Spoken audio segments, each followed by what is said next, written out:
네, 안녕하세요. 가전탐구입니다. 오늘은 제가 짐벌 두 개를 비교해 보려고 하는데요. 아마 짐벌 중에 가장 많이 대중적으로 사용하시는 게 이 오즈모 포켓이랑 오즈모 모바일 2가 아닐까 합니다. 둘 다 같은 제조사에서 나왔는데 각자 장단점이 있어요. 제가 지금 이렇게 휴대폰으로 들고 있으면은 아무래도 이렇게 좀 흔들리잖아요. 근데 오즈모 모바일 2 같은 경우는 여러분만의 폰을 얹어서 바로 이렇게 촬영을 해서 흔들리지 않는 깨끗한 화면을 얻을 수가 있고, 대신에 좀 두껍고 무겁습니다. 그리고 오즈모 포켓 같은 경우는 훨씬 작고 가볍습니다. 심지어 여기에서 파우치까지 제공이 되어서 여성분들 같은 경우는 핸드백에 쉽게 들어갈 정도로 휴대성이 좋은 제품이 아닐까. 자, 그러면 둘 중 어떤 제품으로 고르시겠습니까? 둘 다 가지고 있는 제가 결정해 드리겠습니다. Ready, fight. 질문 하나 드릴게요. 다음 중 뭐가 오즈모 모바일과 포켓으로 찍은 영상일까요? 얼핏 봐서는 둘 다 구분하기 힘듭니다. 되게 밝은 날씨 찍었기 때문이죠. 정답을 말씀드리겠습니다. 왼쪽이 오즈모 모바일이고 오른쪽이 오즈모 포켓입니다.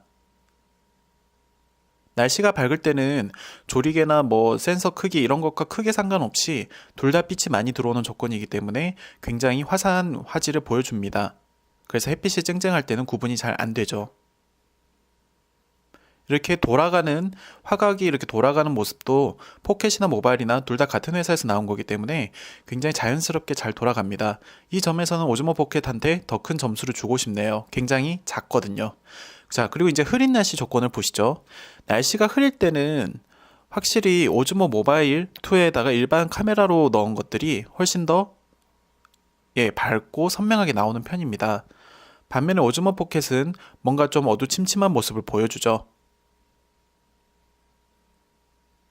하지만 보시는 것처럼 오즈모 포켓에서 저 큰 액정 오즈모 모바일 2를 직접 들고 다니는 것보다 포켓을 들고 다니는 게 훨씬 더 휴대성은 좋기 때문에 이게 뭐가 좋다 안 좋다를 딱 집어내긴 어려워요. 그러나 찍어놓은 영상을 보면 확실히 빛이 조금 줄어들수록 오즈모 포켓이 조금 많이 어두워지는 모습을 바로 볼 수가 있습니다. 자, 그러면 이제 조금 어두운 곳에 있다가 밝은 곳으로 나왔을 때 어떻게 빛 처리가 될까요? 오즈모 모바일은 바로 이제 밝은 모습으로 나오는 반면에 오즈모 포켓은 약간 어두침침한 모습을 보여줍니다. 정말 압권인 거는 역시 야간이죠. 오즈모 포켓 같은 경우는 아예 그냥 거의 어두워요. 어두워서 같은 노트 8 옆에 오즈모 포켓 이렇게 비교를 해보니까 바로 이거 야간으로 쓰기에는 좀 브이로그로는 좀 힘든 게 있겠다. 그런 생각이 들 정도로 상당히 어두운 화질을 보여주고 있습니다. 대신 노트8로 이렇게 찍은 거에는 아무래도 무리해서 이렇게 좀 밝기를 높이다 보니까 저렇게 빛 번짐 현상이 좀 나타나죠. 반면에 포켓은 거의 빛이 거의 안 들어오는 곳 같은 되게 어두운 분위기를 나타내고 있습니다.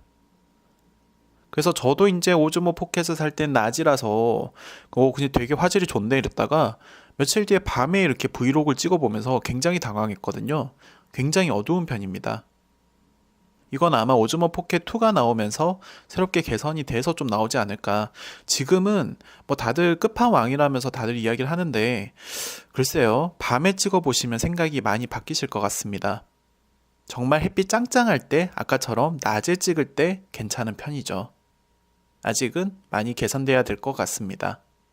네, 이렇게 오즈모 모바일과 오즈모 포켓을 낮 시간대부터 하루 끝, 밤 시간대까지 다 촬영을 비교를 해보면서 오즈모 모바일이 훨씬 더 그 촬영 품질이 뛰어나다는 걸 확인할 수 있었습니다. 근데 제가 막상 집에 들어와서 이걸 오즈모 모바일을 뜯어보면서 다시 현타가 왔어요. 왜냐하면 굉장히 무겁거든요. 이게 이 작은 에코백에서는 거의 모든 용량을 차지할 만큼의 크기랑 두께라서 이 친구를 들고 다니면서 휴대폰까지 얹으면은 거의 아이패드 무게인 700g 정도가 나오게 됩니다. 그래서 이거를 과연 제대로 들고 다닐 수 있을까? 실제로 별로 안 들고 다녔어요. 그냥 가끔 이제 여행을 갈 때 좀 제대로 이거 사진을 남겨보고 싶을 때 이제 이걸 들고 가서 어차피 배낭이 크니까 넣어보는 형태였고, 반면에 이제 브이로그나 이런 것들을 촬영을 할 때에는 이 친구가 압도적입니다. 심지어 얘는 여기에 이렇게 간이백에 이렇게 그냥 들어가 있어요. 그래도 공간이 널널하고요. 무게도 굉장히 가볍죠. 얘만 있으면 되고 불필요하게 카메라를 얹을 필요도 없습니다. 대신 많이 무겁고 밤에는 거의 쓰지 못할 만큼의 퀄리티가 나오는데, 그렇다 하더라도 대부분 낮에 찍으시잖아요. 저도 주로 이제 낮에만 주로 찍다가 리뷰를 위해서 밤에 찍어보고 충격을 좀 받은 거고요. 이 친구는 이제 이렇게 화각을 조절할 필요도 없어요. 균형을. 특히 이거 오즈모 모바일 2의 단점은, 여러분들이 만약에 아이폰 XS 맥스나 노트 8, 노트 9 이런 것처럼 무게가 좀 나가는 걸 쓸 경우에는 얘가 디바이스 포지셔닝 에러가 굉장히 많이 뜹니다. 이게 아이폰 6, 7, 8 이렇게 되게 얇은 작은 휴대폰에 포지셔닝이 잘 맞춰져 있는 오즈모 모바일이라고 하더라고요. 제가 그건 홍대 본사 AS를 보냈었는데, 거기서도 이제 저보고 노트 8이나 이런 것들이 여기에 최적화되어 있는 게 아니라는 말을 들어가지고 이걸 맞출 때마다 굉장히 애를 많이 먹어요. 반면에 얘는 그냥 이것만 딱 누르잖아요. 그냥 지가 딱 이렇게 기지개 펴더니 딱 맞춰서 바로 됩니다. 이게 엄청 편하거든요, 여러분.